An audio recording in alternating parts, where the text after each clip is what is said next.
Thanks for joining us from the Ohio AgNet Voice You Know with the News You Trust studio, sponsored by Grain Equipment Company, where innovation meets execution. I'm Dale Minyo.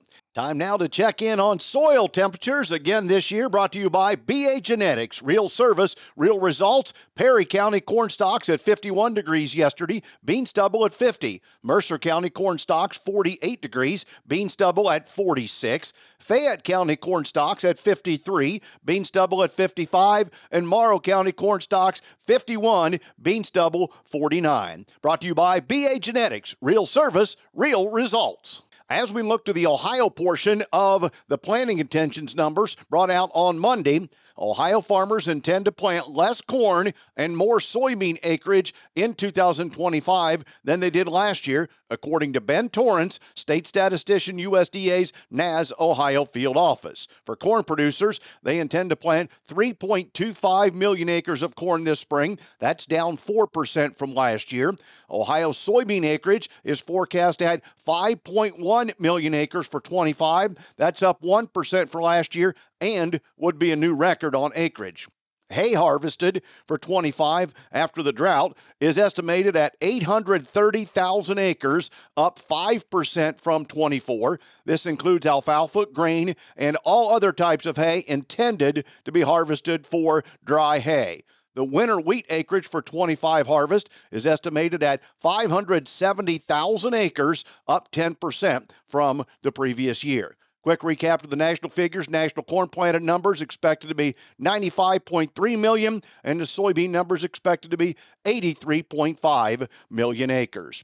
Also, the cattle complex has been a nail-biting market to watch the last couple weeks. The futures complex has been extremely supportive of the market's desire for higher prices, and once traders saw continued support from both box beef prices and the market's cash cattle trade, they faithfully advanced the market week in and week out.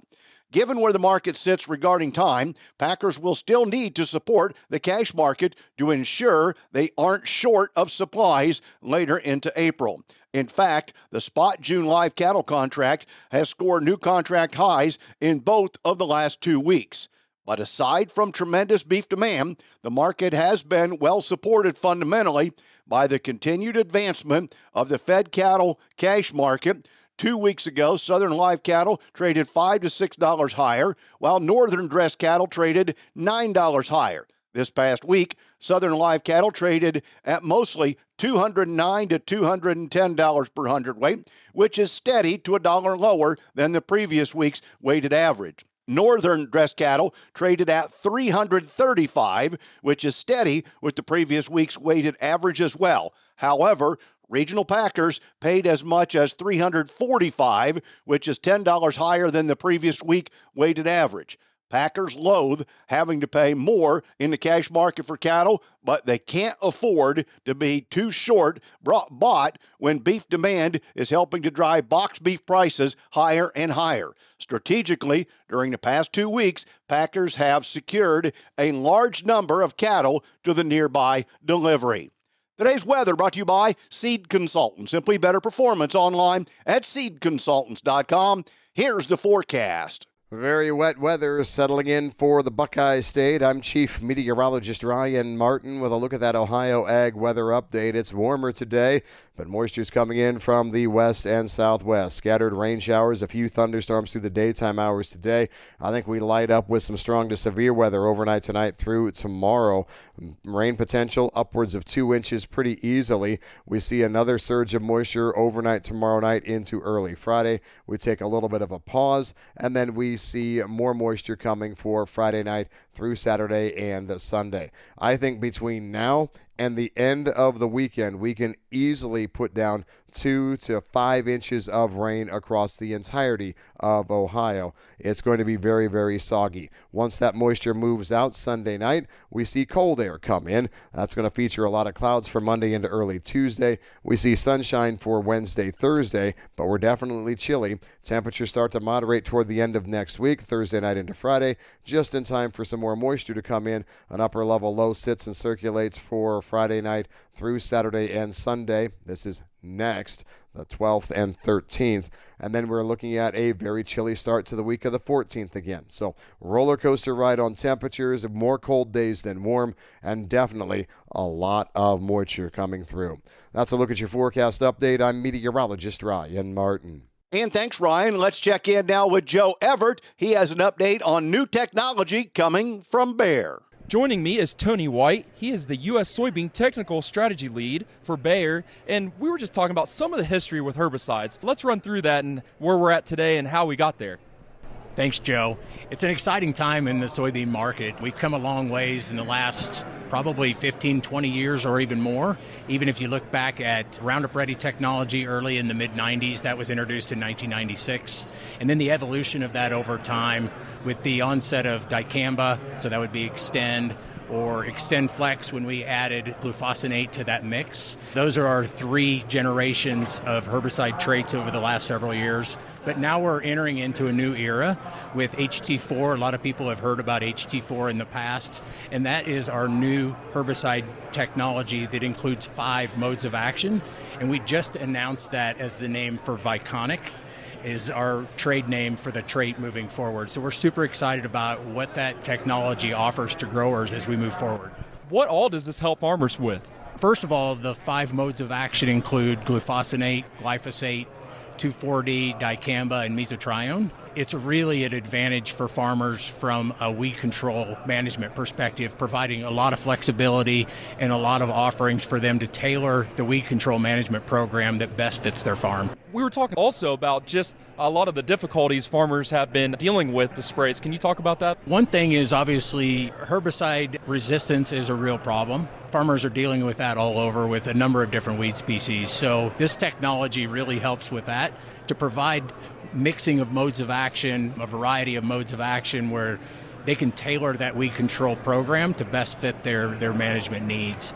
The other piece is there's been issues with off-target movement from time to time, and we want to make sure that growers have the right tools in their toolbox to spray the right products that they need to on their farms to get the weed management that they need. Now, we've talked about herbicide. Now, let's talk a little bit about performance. Yeah, I think the performance, Joe, is really an important component of this product because not only the weed management aspects are super important to farmers, but it has to perform as well. The yields that we've seen in pre-commercial trials has been excellent. When we look at comparisons against current checks, we're at or above the average, which indicates that we've got good yield performance as we move forward. If you start to look at, well, which varieties would we offer? When we offer this program in 2027, we'll have varieties that go all the way from 000s to the 7 maturity groups. So we're going to have a broad offering with great performance as we move forward. Now, 2027, we're still a couple years away from that. What testing do we have involved to that point yet? Yeah, there's quite a bit of testing that still has to take place, not only on the germplasm side to make sure that we've got all the right global approvals for freedom to operate, but also on the chemistry side to make sure that we've got all the approvals that we need to make sure that we've got chemistry to put over the top for all the herbicides that are involved with Viconic. So when we go to market, we can bring those all together as one package that we'll introduce to farmers. Well, thank you. I'm looking forward to 2027, and it'll be here before we know it. I've been visiting with Tony White. He is the U.S. Soybean Technical Strategy Lead for Bayer. And thanks, Joe. With concerns about potential retaliatory tariffs looming for farmers, U.S. Ag Secretary Brooke Rollins on Monday sought to champion President Donald Trump's support for farmers by highlighting investments in biofuels to focus on domestic use of products. Ag Secretary Brooke Rollins at the Elite Octane Ethanol plant in Iowa announced $537 million in funding for infrastructure to sell higher blends of biofuels. And it looks like there's a lot of concern that U.S. farmers are going to get caught in the wave of retaliatory tariffs going into planting season. The New York Times reported on Monday that the White House already is talking about potential payments to farmers similar to the $23 billion provided to farmers in 2018-19 during the tariff war under the Trump's first administration. Rollins said she hopes USDA will not need to create a new trade aid program similar to the market facilitation program in Trump's first term. My hope and prayer and goal is that we don't have to use those again. that, in fact, these tariff negotiations will be so positive on the front end for our farmers and our ranchers and our ag community, Rollins said, of aid checks, that I have been very involved in those directions. Still, Rollins acknowledged USDA is planning for the possibility of trade aid payments. We are ensuring that we are set up, that we have the infrastructure ready to make whole again what this will look like, but right now it is yet to be determined. Rollins went on to talk about biofuel infrastructure projects, also biofuel policy on higher blends. Higher biofuel blends are wanted, she says, by the consumers and by the industry. So I guess at this point, we'll have to work on that. Every gallon we blend with ethanol into gasoline lowers the cost for consumers. The consumer wins. The American energy system wins. It's America first. It's America corn being sold to American consumers. Back with more after this. Soybeans are a game changer for Ohio's pork industry. Pigs thrive on soybeans' perfect blend of protein and energy, helping hogs nationwide devour the equivalent of 292 million bushels of soybean meal annually. Ohio is number 7 in pork production, contributing to the billions of pounds of pork enjoyed by families across the nation each year. From sizzling bacon to barbecued ribs, soybeans power the farms that feed families. Brought to you by Ohio soybean farmers and their check hog. Every time you use biodiesel, you're fueling more than your engine. You're investing in Ohio's farmers, reducing emissions and creating cleaner air for all of us. Did you know biodiesel adds 13% in value to every bushel of soybeans grown? That's good for farms, good for families, and good for the future. Drive with purpose. Choose biodiesel.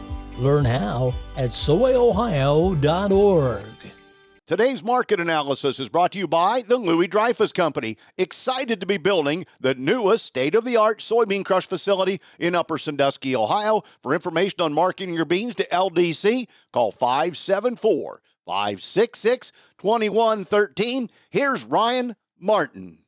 Grain markets finishing the Tuesday session green all the way through. Corn, beans, and wheat, of course, led by soybeans, and the soybeans led in part by a huge jump in soy oil. Soy oil jumped yesterday on a coalition agreement to raise the renewable volumes for 26 to 28, mostly due to, quote, green diesel fuel.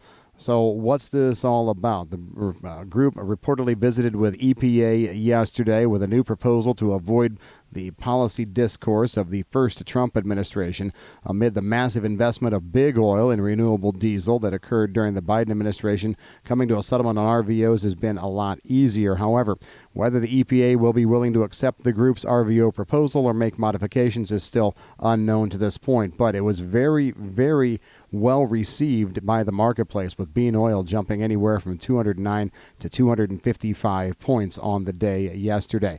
Also, the 45Z public comment period is ending next Thursday. An EPA review to follow. No date on an EPA 45Z decision. Who knows how that's going to go, because remember, funding freezes on everything related to 45Z have been put into place by the Trump administration. Also, yesterday, we were hearing a little bit of an ending stocks forecast talk or discussion for 25-26 corn ending stocks, 2.2 billion. That does not really make corn open to a sustained long-term rally without some kind of weather story. Now, we may be ending up with a weather story as we get started with planting season here. Significant rain volumes moving through the Ohio River corridor, back into the Missouri River corridor. Southern Indiana could be looking at anywhere from 7 to 8, 9 inches of rain. Extreme far southern and southwestern parts of Ohio could be looking at huge rain totals as well. Ohio River levels and lower Mississippi River levels are expected to climb based on the rains here over the next week, and we could put together another longer-term wet stretch as we head toward mid-month in April.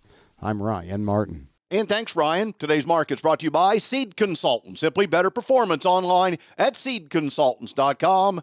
Overnight at the open, December corn giving back 2 1/4 cents at $4.47 1/4 cent. The November beans are down 3 1/4 at $10.36 after a pretty good bump yesterday. And July wheat is up 2 cents at $5.55 3/4. April cattle $209.12, up $1.32. April lean hogs $87.37, down 35 cents. May feeder cattle $287.15, up $2.65. Thanks for joining us. I'm Dale Minyo. This is the Ohio AgNet.